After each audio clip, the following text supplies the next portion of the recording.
नमस्कार।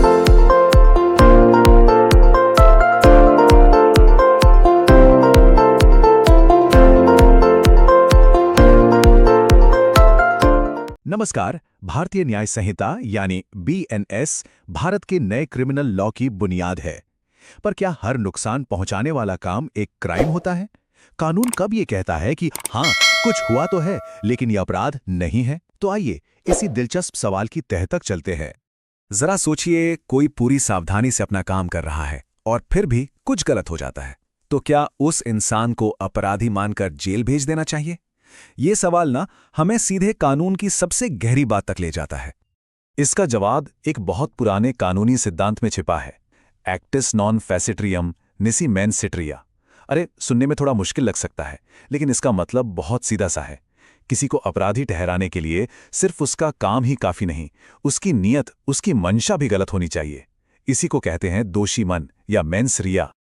तो बीएनएस का मकसद ही यही है, सख्ती और इंसाफ के बीच एक बैलेंस बनाना। ये उन लोगों को बचाता है जिनके काम के पीछे कोई क्रिमिनल इरादा नहीं था। ये जो तराजू हम देख रहे हैं वो इसी संतुलन को दिखाता है। तो चलिए अब उन सिचुएशंस को देखते हैं जिन्हें कानून क्षमा योग्य मानता है। ये वो केस हैं जहां किसी इंसान का कोई दोष नहीं होता और इसलिए उसे सजा नहीं दी जा सकती। बीएनएस की धारा 18 में ना एक बड़ा ही जबरदस्त उदाहरण है। सोचिए, एक लकड़हारा कुल्हाड़ी से लकड़ी काट रहा है और अचानक कुल्हाड़ी का फाल निकलकर पास खड़े किसी इंसान को लग जाता है और उसकी मौत हो जाती है। कानून इसे क्राइम नहीं मानेगा, बल्कि एक दुखद हादसा मानेगा। क्यों? क्योंकि यहां कोई गलत इरादा था ही नहीं। हाँ, लेकिन दुर्घटना का बहाना हर मामले में नहीं चल सकता। इसके लिए कुछ शर्तें पूरी होनी जरूरी है।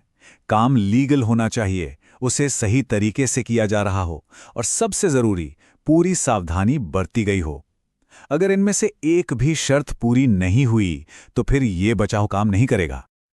अब एक और स्थिति सोचिए, अगर किसी की जान पर ही बनाई हो तो बीएनएस की धारा 32 इसी बारे में बात करती है। अगर किसी को जान से मारने की धमकी देकर कोई अपराध करने पर मजबूर किया जाए तो कानून उसे माफ कर देता है। लेकिन हाँ, ये बचाव मर्डर जैसे कुछ बहुत ही संगीन अपराधों पर लागू नहीं होता। अच्छा, कुछ सिचुएशन ऐसी भी होती हैं जहां कोई काम जानबूझकर किया जाता है, फिर भी वो क्राइम नहीं माना जाता।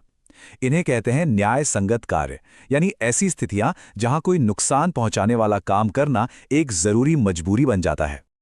ये उदाहरण जो है आवश्यकता के सिद्धांत को, मतलब डॉक्ट्रिन ऑफ नेसेसिटी को, क्या खूब समझाता है। यहां उस नाविक के पास दो बुरे ऑप्शन थे, या तो वो कीमती सामान को फेंके या फिर जहाज और सभी पैसेंजर्स की जान को खतरे में डाले। उसने कम नुकसान वाला रास्ता चुना। तो कानून ये कहता है कि आवश्यकता का बचाव तभी मिलेगा जब एक बड़े नुकसान को रोकने के लिए अच्छी नीयत से कोई छोटा नुकसान किया गया हो। यहां इरादा क्रिमिनल नहीं है, बल्कि बचाने का है। चलिए अब एक और बहुत जरूरी चीज पर आते हैं, सहमति। किसी इंसान की सहमति यानी कंसेंट किसी काम के लीगल स्टेटस को कैसे पूरी तरह बदल सकती है, आइए देखते हैं। जैसे एक डॉक्टर की सर्जरी का एग्जाम्पल लेते हैं। हर सर्जरी में थोड़ा बहुत रिस्क तो होता ही है ना? लेकिन जब ये मरीज की सहमति से, उसकी भलाई के लिए और अच्छी नीयत से किया जाता है तो डॉक्टर को किसी भी अनहोनी के लिए क्रिमिनल नहीं ठहराया जा सकता। यही धारा 26 का निचोड़ है। और ये बहुत बहुत जरूरी सवाल है। कानून सहमति को बहुत सीरियसली लेता है, लेकिन वो ये भी जानता है कि हर हाँ में सच्ची रजामंदी नहीं होती। देखिए, कानून के लिए सहमति का मतलब सिर्फ किसी से हाँ सुन लेना नहीं होता। सहमति बिना किसी दबाव के और पूरी जानकारी के साथ दी जानी चाहिए। अगर किसी को डरा धमकाकर या उसे धोखे में रखकर हाँ बुलवाया जाए तो कानून की नज़र में उस हाँ की कोई वैल्यू नहीं है। और अब हम आते हैं सबसे मजबूत, सबसे शक्तिशाली कानूनी ढाल पर, यानी आत्मरक्षा का अधिकार या राइट ऑफ प्राइवेट डिफेंस। ये एक ऐसा हक है जो हर नागरिक को अपनी और अपनी प्रॉपर्टी की हिफाजत करने का अधिकार देता है। ये जो ढाल की तस्वीर है ना, ये इस अधिकार को बिल्कुल सही तरीके से दिखाती है। कानून इस बात को समझता है कि सरकार या पुलिस हर वक्त हर जगह मौजूद नहीं हो सकती, इसलिए वो नागरिकों को अपनी रक्षा के लिए जरूरी कदम उठाने की ताकत देता है।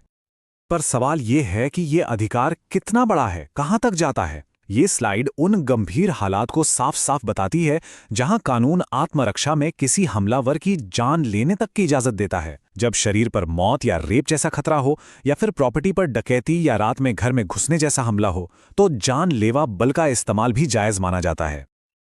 लेकिन रुकिए, इस पावरफुल अधिकार की कुछ बहुत जरूरी सीमाएं भी हैं। आत्मरक्षा का अधिकार हमला करने का लाइसेंस नहीं है। अगर पुलिस या सरकारी मदद लेने का समय और मौका है तो बल का प्रयोग नहीं किया जा सकता, और इस्तेमाल की गई ताकत हमेशा खतरे के हिसाब से ही होनी चाहिए, उससे ज्यादा नहीं। तो ये सेल्फ डिफेंस का अधिकार शुरू कब होता है और खत्म कब? ये टाइमलाइन इसे बहुत अच्छे से समझाती है। ये अधिकार ठीक उसी पल शुरू होता है जब खतरे का एक वाजिब डर पैदा हो, और जैसे ही खतरा टल जाता है यह अधिकार भी खत्म हो जाता है। ये बदला लेने के लिए बिल्कुल नहीं है। तो हमने देखा कि भारतीय न्याय संहिता कैसे किसी काम और उसके पीछे की नीयत के बीच एक बहुत बारीक लकीर खींचती है। कानून सिर्फ गुनाह को सजा देने के लिए नहीं है, बल्कि उन लोगों को बचाने के लिए भी है जो किसी दुर्घटना, मजबूरी या अपनी आत्मरक्षा में कोई कदम उठाते हैं। असली न्याय इसी बैलेंस, इसी संतुलन में छिपा है। इस पर जरूर सोचिएगा।